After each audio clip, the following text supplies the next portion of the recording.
So for me, willpower has been a little bit of, I have a little inner conflict around willpower because it really did help me to get where I needed to go in my life. It was an incredibly important skill to develop. And my father really cultivated hard work and willpower and discipline in me. And I really feel fortunate that I was given that those gifts.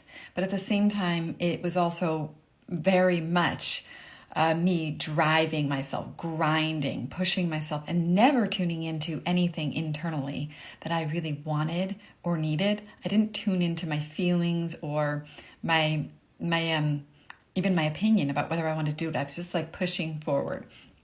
But the problem is, I think sometimes we swing the other way and we parent ourselves into kind of nurturance. Like, so I've been reparenting myself to be more accepting, to be more loving, to be more gentle and caring, to rest more, to receive, not just always be pushing and grinding.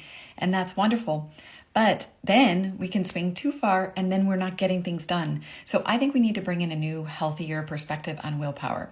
So I wanted to just tell you, I'm teaching my class, the Whole Soul Way Foundations class. I'm in the last module and I'm teaching about showing up. And showing up is really the part of going out there and showing up more fully as your true self after you've parented yourself to accept yourself more, showing up to be your true self in the world and reaching for your goals and your dreams. But the problem is if you don't bring in some willpower, you're not going to get it done. Let me tell you the definition of willpower.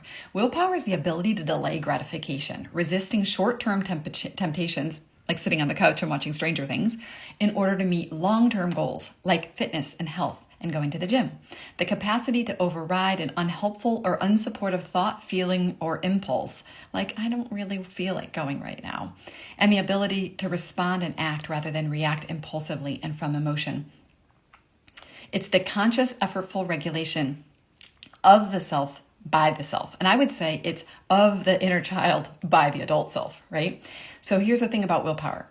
Willpower is actually finite. We don't have a ton of it. We might have a ton of it, but we don't have limitless amounts of it. So you do need to make sure you're channeling it to the things you want to do, not societal expectations or what someone else thinks you should be doing.